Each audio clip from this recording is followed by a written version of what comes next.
Hello dear lovely students of class 10 nationalism in India chapter में आज हम लोग पढ़ेंगे नॉन कॉपरेशन मूवमेंट के बारे में और इसमें मिडिल क्लासेस ने किस तरह से सहयोग किया था इस मूवमेंट को। तो सबसे पहले हम लोग ये जानते हैं कि जो ये बुक है हिंद स्वराज, ये लिखा किसने था। तो महात्मा गांधी ने इस बुक को लिखा था और इन्होंने कहा था कि भारत जो है वहाँ पे लोगों को सेल्फ रूल के लिए मतलब अपने शासन की बात करनी चाहिए और भारत पे अपने लोगों का अधिकार होना चाहिए।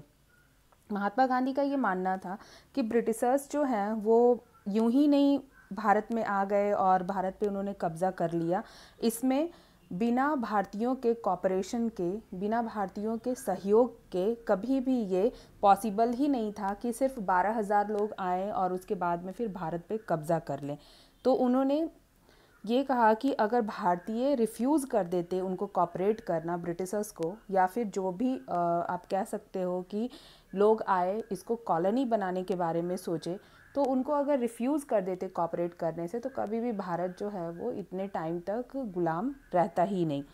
तो इसलिए महात्मा गांधी ने एक मूवमेंट चलाया जिसका नाम था नॉन कॉपरेशन मूवमेंट, असहयोग आंदोलन। तो यहाँ पे हमें ये जानना होगा, देखना होगा कि महात्मा गांधी ने ये कहा कि अगर हम ये मूवमेंट अगर चलाते हैं तो 1 साल के अंदर अंदर हम क्या करेंगे कि हम लोग बिल्कुल भी ब्रिटिशर्स को यहाँ से बाहर निकाल सकते हैं। तो इस समय में आप देखोगे कि काउंसिल इलेक्शंस भी होने वाले थे 1920 में। तो कांग्रेस ने पहले क्या किया कि कहा कि अगर इस तरह का कोई मूवमेंट चलाया जाता है और काउंसिल इलेक्शन होगा तो ऐसे में बहुत ज़्यादा लोग जो है वो वायलेंट हो जाएंगे, बहुत इस समय में देश की स्थिति जो है, हालात जो है वो बिगड़ जाएंगे। इसलिए उन्होंने स्टार्टिंग में इसको सपोर्ट नहीं किया। लेकिन दिसंबर 1921 में जब नागपुर का सेशन हुआ कांग्रेस का, तो उसमें उन्होंने जो ये एनसीएम है, नॉन कॉपरेशन मूवमेंट है, इसको उन्होंने स्वीकृति दे दी थी। तो यहाँ पे ये कांग्रेस का रोल आपको पता चलेगा कि किस तरह से पहले उन्होंने ना बोला फिर वो इसमें शामिल हो गए थे। यहाँ से 1 मार्क्स का क्वेश्चन आपका हो सकता है कि नागपुर सेशन जो है वो कब हुआ था। फिर आप देखोगे कि इसमें नॉन कॉपरेशन मूवमेंट में आखिर करना क्या था, हुआ क्या था। तो इस समय में जो मिडिल क्लासेस हैं या फिर जो हायर क्लासेस भी हैं, तो उनमें भी क्या हुआ था कि लोगों ने अपने टाइटल्स जो जो उपनाम मिले हुए थे उनको सरेंडर कर दिया, जो गवर्नमेंट ने उनको अवार्ड के रूप में दिया था। उसके अलावा बायकॉट किया civil services, army, police, courts, legislative councils और स्कूल्स में भी बच्चों ने क्या किया, स्कूल जो स्कूल्स है वहाँ पे भी स्टूडेंट्स जो है उन्होंने जाना बंद कर दिया। उसके अलावा जो फॉरेन गुड्स हैं उनकी भी होली जलाई गई, बॉनफायर किया गया उनका भी। तो इस तरह से लोगों ने, जो मिडिल क्लास है, उन्होंने इसमें सहयोग किया।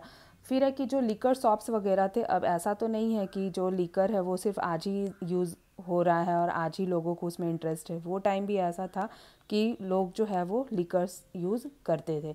तो इन सब को भी बायकॉट किया गया, इनको जला दिया गया, तोड़ मरोड़ दिया गया। तो इस तरह से ये एक विरोध किया गया असहयोग करके, ताकि अगर असहयोग किया जाएगा तो क्या होगा कि ब्रिटिशर्स यहाँ से जल्दी चले जाएंगे, ऐसा मानना था महात्मा गांधी का। तो ये तो हो गया कि किस तरह से असहयोग किया गया, लेकिन इसके ड्रॉबैक्स भी रहे और ड्रॉबैक्स में ये हमें जानना ज़रूरी है कि हुआ क्या। अगर देखा जाए तो जो खादी है वो काफ़ी ज़्यादा महंगे थे, खादी के कपड़े, तो लोग जो है वो इसको अफोर्ड भी नहीं कर पा रहे थे। तो इसलिए भी कुछ टाइम के बाद ये जो असहयोग आंदोलन जो है ये धीमा पड़ता चला गया।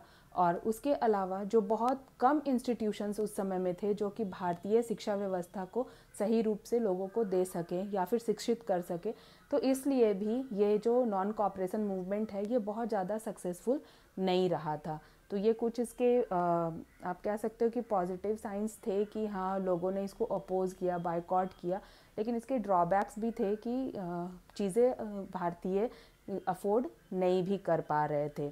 तो ये था हमारा आज का टॉपिक, मिडिल क्लासेस ने किस तरह से इसमें इस मूवमेंट में साथ दिया था। इसके बाद हम लोग नेक्स्ट वीडियो में पढ़ेंगे एनसीएम से रिलेटेड और भी चीज़ें और डिफरेंट स्ट्रैंड्स की किन किन तबकों पे इसका कैसा असर पड़ा था महात्मा गांधी के इन बहुत सारे आंदोलनों का। Thank you so much. पढ़ते रहिए, खुश रहिए और जो क्वेरीज हो वो आप कमेंट बॉक्स में ज़रूर पूछिए।